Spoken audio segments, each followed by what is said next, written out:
Good morning students, this is Ankita from Bhagwat Prasad memorial inter college Bandra. आज हम कक्षा 11th के चैप्टर नंबर 3 प्लांट किंगडम या पादप जगत के टॉपिक स्ट्रक्चर ऑफ फ्लावर और डबल फर्टिलाइजेशन पुष्प की संरचना और द्विनिषेचन के बारे में पढ़ेंगे। आप लोगों ने पिछले वीडियो में आवृत बीजी पौधों के बारे में पढ़ा। आवृत बीजी पौधे ऐसे पौधे होते हैं जो कि ढका हुआ, आवृत शब्द का अर्थ होता है ढका हुआ। आवृत बीजी ऐसे पौधे जिनके बीज किसी न किसी आवरण में ढके हुए होते हैं। ऐसे पौधे जिनके बीज ढके हुए या कवर्ड होते हैं, ऐसे सभी पौधे आवृत बीजी या एंजियोस्पर्म्स के अंतर्गत आते हैं। एंजियोस्पर्म्स में एक विशेष संरचना पाई जाती है जो जनन क्रिया में सहायक होती है। वह संरचना होती है पुष्प या फ्लावर। उनमें फ्लावर ही ऐसी संरचना होती है जिसमें लैंगिक जनन के लिए नर और मादा जनन संरचनाएं पाई जाती हैं। तो बच्चों आइए देखते हैं एक पुष्प में कौन कौन से भाग पाए जाते हैं, पुष्प की संरचना कैसी होती है। यहाँ चित्र में आप लोग एक फ्लावर का डायग्राम देख सकते हैं। फ्लावर आप लोगों ने देखा भी होगा अपनी लाइफ में, कई फ्लावर्स देखे होंगे। आप लोगों ने नोटिस किया होगा फ्लावर के नीचे एक हरे रंग का पार्ट होता है। जैसे आप लोगों ने देखा होगा गुड़हल का या गुलाब का फ्लावर देखा होगा, उसमें नीचे वाले हिस्से में हरे रंग की छोटी छोटी पत्तियां होती हैं। इन्हें हम वाद्य दल पुंज के नाम से जानते हैं। वाद्य दल पुंज, जिसे हम इंग्लिश में कैलिक्स कहते हैं। इस डायग्राम में ये जो नीचे का हिस्सा है, ये जो छोटी छोटी हरे रंग की पत्तियां होती हैं, इन्हें हम कैलिक्स या वाद्य दल पुंज कहते हैं। यह पुष्प का पहला भाग है, सबसे बाहरी भाग है। यह पुष्प का हरे रंग का हिस्सा होता है जो छोटी छोटी पत्तियों के रूप में होता है। इसे हम इंग्लिश में कैलिक्स कहते हैं। इसका प्रमुख कार्य ये होता है कि जब फ्लावर एक कली के रूप में होता है, जब वो फूला नहीं होता है, कली के रूप में बंद होता है, उस समय उस पुष्प की रक्षा करने का काम वाद्य दल पुंज करते हैं। वह फ्लावर, उसके जो अंदर के हिस्से हैं, उसके जो जनन अंग हैं, वो ढके हुए होते हैं वाद्य दल पुंज के द्वारा, जो कि उस फ्लावर की रक्षा करने का काम करते हैं। इसके बाद पौधे का दूसरा भाग कहलाता है दल पुंज। पुष्प का दूसरा भाग दल पुंज कहलाता है, जिसे हम इंग्लिश में करोला कहते हैं। आप लोगों ने देखा होगा पुष्प में रंग बिरंगी पंखुड़ियां पाई जाती हैं। ये कई कलर्स में हो सकती हैं।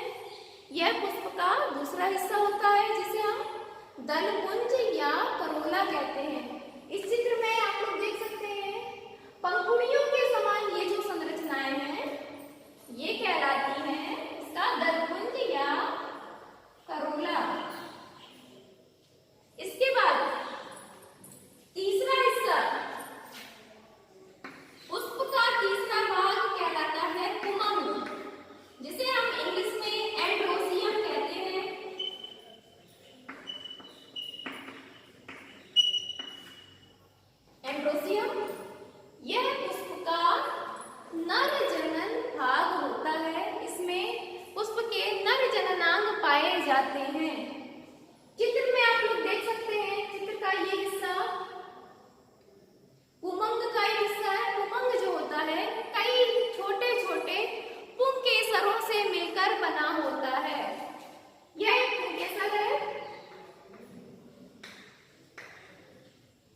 जिसका निर्माण होता है।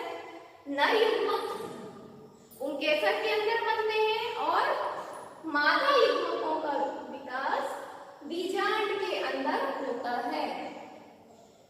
अब आप लोगों ने पिछले वीडियो में ये भी पढ़ा है कि इनका जो आवृत बीजी पौधे होते हैं, इनका एक बहुत ही प्रमुख लक्षण होता है द्विनिषेचन या डबल फर्टिलाइजेशन, जो केवल इसी समूह के पौधों में पाया जाता है। इसके अतिरिक्त ये किसी और प्रकार के पौधों में नहीं पाया जाता है। तो आइए देखते हैं द्विनिषेचन या डबल फर्टिलाइजेशन क्या होता है, यह क्रिया कैसे संपन्न होती है।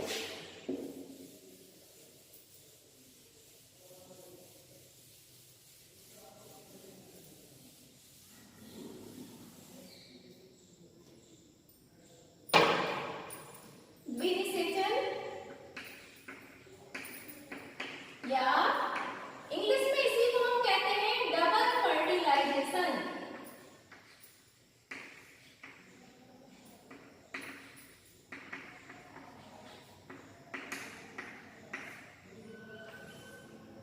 चलिए देखते हैं क्या होता है द्विनिषेचन। अभी मैंने आप लोगों को बताया जब लैंगिक जनन की क्रिया होती है, आप लोगों ने पहले भी पढ़ा होगा। लैंगिक जनन में क्या होता है, एक नर युग्मक और एक मादा युग्मक, दोनों युग्मकों का आपस में संयोजन होता है, निषेचन की क्रिया होती है। जब ये दोनों युग्मक आपस में मिलते हैं तो उससे ज़ाइगोट बनता है और उसके पश्चात भ्रूण का निर्माण होता है। तो लैंगिक जनन के लिए नर युग्मक और मादा युग्मक दोनों देखिए कहाँ पर बनते हैं। यह पुष्प का नर जनन भाग है, पुंकेसर। इसी संरचना के अंदर नर युग्मकों का विकास होता है, जिन्हें हम माइक्रोस्पोर या पोलन ग्रेन्स के नाम से जानते हैं। और मादा युग्मक का विकास, यह हिस्सा है बीजांड। बीजांड के अंदर एक गोलाकार या अंडाकार थैली की समान संरचना पाई जा रही है, जिसे हम भ्रूण कोश कहते हैं। इसके अंदर मादा युग्मक का विकास होता है। तो जब जनन की क्रिया होती है तो नर युग्मक और मादा युग्मक दोनों आपस में संलयन करेंगे। इसके लिए जरूरी है कि नर युग्मक मादा युग्मक के पास पहुंचे, क्योंकि नर युग्मक ही मादा युग्मक के पास पहुंचता है। मादा युग्मक में किसी भी प्रकार की गति नहीं होती है, यह मादा युग्मक गतिशील नहीं होता है।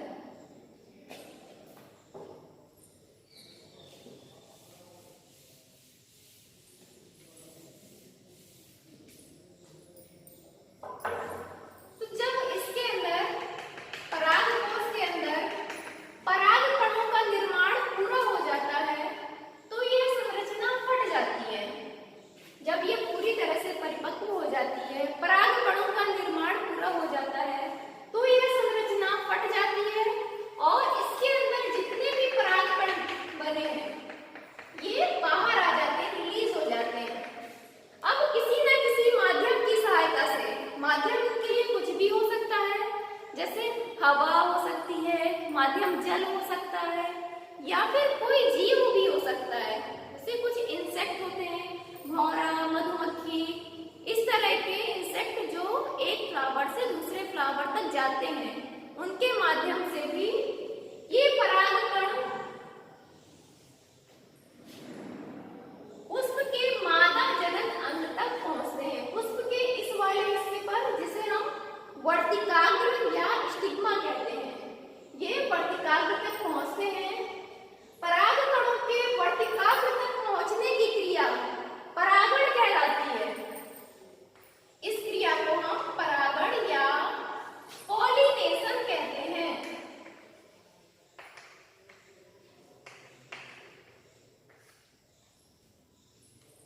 पॉलिनेशन की क्रिया के द्वारा परागकण वर्तिकाग्र तक पहुंचता है। यह परागकण जब वर्तिकाग्र के ऊपर गिरता है तो उस स्थान पर उसका अंकुरण प्रारंभ हो जाता है। यह वहां पर अंकुरित होने लगता है और इससे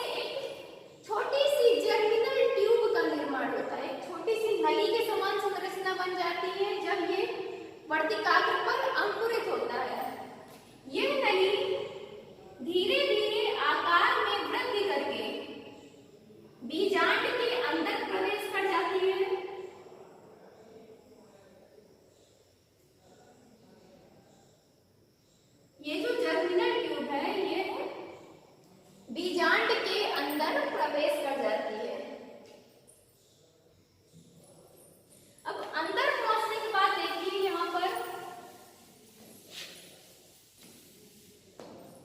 इसमें अभी मैंने आप लोगों को बताया यह मध्य का हिस्सा जो थैलीनुमा है इसे हम भ्रूण कोश कहते हैं। वास्तव में इसकी संरचना कैसी होती है?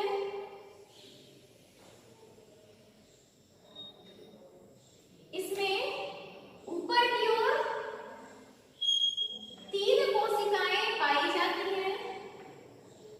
इन तीनों कोशिकाओं को हम प्रतिमुख कोशिकाएं या एंटीपोडल सेल्स कहते हैं। प्रतिमुख कोशिकाएं या एंटीपोडल सेल्स कहते हैं। तथा यहाँ पर नीचे की ओर भी 3 कोशिकाएं दिखाई दे रही हैं। जो नीचे की ओर 3 कोशिकाएं पाई जा रही हैं इनमें से 2 कोशिकाएं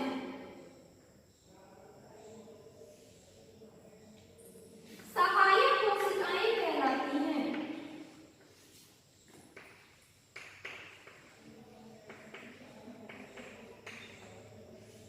सहायक कोशिकाएं या इन्हें इंग्लिश में हम सिनर्जिड्स के नाम से जानते हैं। मध्य में 2 केंद्रक पाए जाते हैं जिन्हें ध्रुवीय केंद्रक या पोलर न्यूक्लियाई कहा जाता है।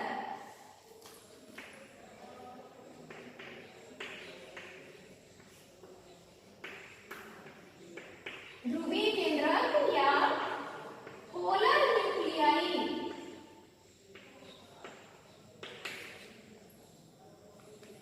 तो आप लोगों ने भ्रूण कोश की संरचना देखी जहां पर 8 कोशिकाएं पाई जाती हैं। ऊपर की ओर जो 3 कोशिकाएं होती हैं उन्हें प्रतिमुख कोशिकाएं या एंटीपोडल सेल्स कहते हैं। नीचे की ओर जो 3 कोशिकाएं पाई जाती हैं नीचे की ओर अर्थात माइक्रोफाइल यहाँ पर बीजांड द्वार की ओर जो 3 कोशिकाएं पाई जाती हैं उनमें से 2 कोशिकाएं सहायक कोशिकाएं या सिनर्जिड्स कहलाती हैं। जो तीसरी कोशिका होती है वह अंड कोशिका कहलाती है, एग सेल।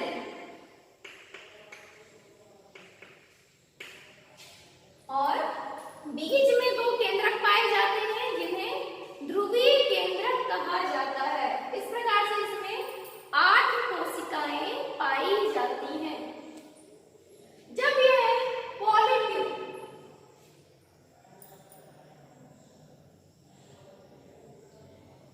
जब यह ट्यूब जो कि परागकण के अंकुरण से बनी थी भ्रूण कोश के अंदर प्रवेश करती है तो इस नलिका में 2 नर केंद्रक होते हैं। 2 नर केंद्रक जो कि परागकण में होते हैं वो इस नली के माध्यम से यहाँ पर भ्रूण कोश में आकर रिलीज हो जाते हैं या मुक्त हो जाते हैं। यहाँ पर 2 नर केंद्रक हैं। अब इनमें से जो पहला नर केंद्रक है 2 केंद्रक आप लोगों ने देखा 2 नर केंद्रक यहाँ पर नली के माध्यम से मुक्त हो गए। इनमें से जो पहला नर केंद्रक है वो आकर अंड कोशिका से जुड़ जाएगा। पहला नर युग्मक अंड कोशिका से आकर जुड़ेगा और ये जो दूसरा नर केंद्रक है वो ध्रुवीय केंद्रकों से आकर जुड़ जाएगा। देखिए यहाँ पर निषेचन की क्रिया 2 बार हो रही है। पहली बार निषेचन किस किस के बीच में हो रहा है? अंड कोशिका और पहला नर युग्मक। निषेचन की क्रिया एक बार ये निषेचन की क्रिया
स्पर्म न्यूक्लियस होता है उसमें गुणसूत्रों की संख्या कितनी होती है? देखिए आप लोग, गुणसूत्रों की संख्या यहाँ पर कितनी होगी? ये सारी ही कोशिकाएं अगुणित हैं, तो गुणसूत्र यहाँ पर n, इसमें भी गुणसूत्र n और इसमें भी गुणसूत्र n। ये तीनों कोशिकाएं जब आपस में जुड़ गई तो यहाँ पर गुणसूत्रों की संख्या 3n होती है। यह प्रश्न अक्सर पूछा जाता है, गुणसूत्रों की संख्या। सही उत्तर इसका ये होगा कि भ्रूण कोश केंद्रक में गुणसूत्रों की संख्या 3n होती है।